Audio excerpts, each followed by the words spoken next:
حیران رہ گئے کہ ایک پسماندہ ملک، ایک تھرڈ ورلڈ کنٹری کی لڑکی نے یہ مقام کیسے حاصل کر لیا۔ اس کی ریسرچ کمال کی ریسرچ تھی، اور اپنی اس ریسرچ کی بدولت انہوں نے کئی بڑے انعامات جیتے، اور اسی ریسرچ کی بدولت دنیا میں کئی بہت ہی خطرناک قسم کے ہتھیار بنائے جا سکتے تھے۔ بائیو کیمسٹری اور نیورولوجی، اس کے امتزاج سے انہوں نے جو ریسرچ کی، وہ ریسرچ اتنی خطرناک تھی کہ جس سے یہ ظاہر ہوتا تھا کہ دنیا میں آج تک ایسے تباہ کن ہتھیار نہیں ہے جو کہ اس ریسرچ کے نتیجے میں بنائے جا سکتے ہیں۔ لیکن وہ اپنی اس ریسرچ کو مغربی دنیا کی بجائے اپنے ملک پاکستان اور اسلامی دنیا کو فائدہ پہنچانا چاہتی تھی۔ اس کی یہ خواہش تھی کہ یہ ریسرچ، اس سے جو بھی فوائد ہیں وہ اسلامی دنیا کو ملے اور اس سے اپنے ملک پاکستان کو ملے، کیونکہ وہ ایک محب وطن پاکستانی تھی، جبکہ مغربی دنیا اسے اپنے فائدے کے لیے استعمال کرنا چاہتی تھی۔ مغربی دنیا میں بہت سے ممالک آتے ہیں، خاص طور پر جس ملک کی بات ہو رہی ہے میں اس کا نام ابھی نہیں لینا چاہتا، ہر ایک کو علم ہے اس کے بارے میں، مگر عافیہ صدیقی نے اس سے انکار کر دیا، اور انہوں نے اپنی اس ریسرچ کو ان ملکوں کے حوالے کرنے سے یکسر منکر ہو گئی۔ ان کی اس ریسرچ کے بارے میں وہاں کے تمام سائنسدانوں کو علم تھا، اور ان میں سے کچھ سائنسدانوں نے، اب یہ اللہ بہتر جانتا ہے کہ یہ ان کی محب الوطنی تھی یا عافیہ صدیقی کے ساتھ وہ جو ہوتا ہے ایک جیلسی کا رشتہ، وہ تھا کہ انہوں نے اس کے ریسرچ کے بارے میں وہاں کے خفیہ اداروں کو عافیہ صدیقی اور اس کے ریسرچ کے بارے میں آگاہ کر دیا۔ یہ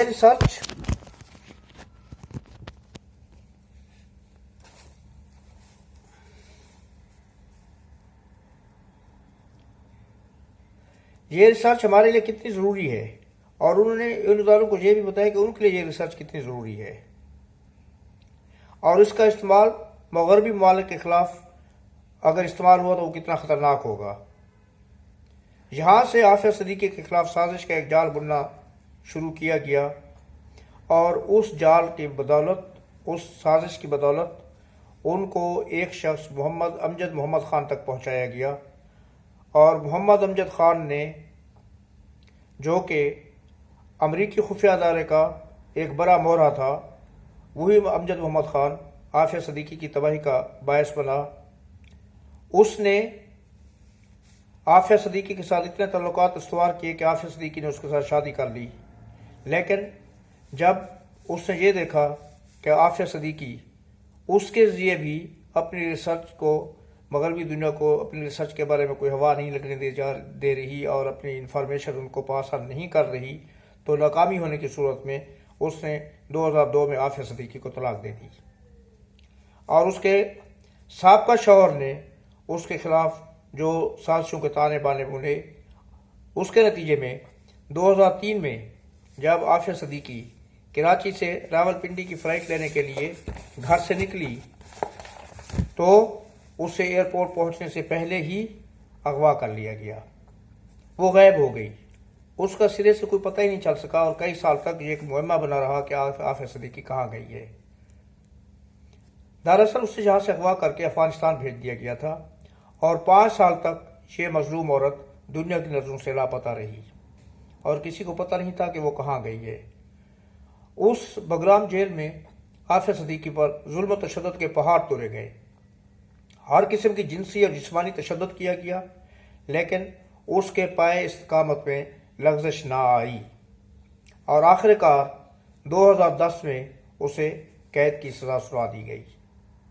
اور قید بھی کوئی کم نہیں، 86 برس۔ عافیہ صدیقی نے اپنے پائے استقامت میں کیوں لغزش نہیں آنے دی؟ کیونکہ اسے علم تھا کہ اگر یہ فارمولہ مغربی دنیا کو دے دیا گیا، ان کے جو اس فارمولے کے طلبگار ہیں ان کو دے دیا گیا، تو اس کے بعد اس کو بھی زندہ نہیں چھوڑا جائے گا۔ تو ایک قسم سے آپ یہ بات کہہ سکتے ہیں کہ یہ فارمولہ جو تھا اس کی زندگی کی ضمانت تھا۔ اسے عالمی اداروں کے دباؤ پر بگرام سے امریکہ منتقل کر دیا گیا، اور اسے 86 سال کی سزا سنا دی گئی، اور بے پناہ ذہنی، جسمانی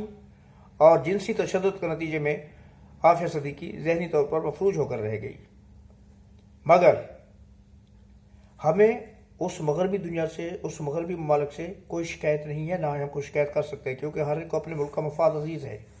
وہ جو کچھ کر رہے ہیں اپنے ملک کی سلامتی اور اپنے ملک کی بھلائی کے لیے کر رہے ہیں، مگر ہمیں اگر افسوس ہے تو ہمیں ہمارے حکمرانوں پر ہے۔ ہمارے حکمرانوں نے اپنے مفادات کے مقابلے میں ڈاکٹر عافیہ صدیقی کو بھلائے رکھا اور صرف عشق شوئی کی خاطر نت نئے بہانے تراشے گئے، چند بیانات دیے گئے، لوگوں کو نئی نئی امیدیں دی گئیں، اس کی فیملی کو نئی آس دی گئی کہ کچھ ہی عرصے کے بعد عافیہ صدیقی پاکستان پہنچ جائے گی اور اس کی ڈیل جو ہے نا وہ امریکہ کی حکومت کے ساتھ طے کی جا رہی ہے اور حکمران اس کو پاکستان منتقل کرنے کی کوششیں کر رہے ہیں، مگر آج تک ایسا کچھ بھی نہیں ہوا۔ کیا پاکستان کی وہ ایک ذہین بیٹی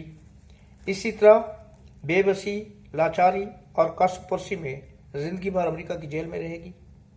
یا ہمارے ارباب اختیار میں کسی کی غیرت جاگے گی، یا پھر ہمیں کسی محمد بن قاسم کو آواز دینا ہوگی؟ اللہ تعالیٰ عافیہ صدیقی کی مشکلات کو آسان فرمائے، آمین۔ اگلی ویڈیو تک اجازت دیجیے۔ اللہ پاک آپ کو اپنی حفظ و امان میں رکھے۔ اللہ حافظ، اللہ نگہبان، السلام علیکم۔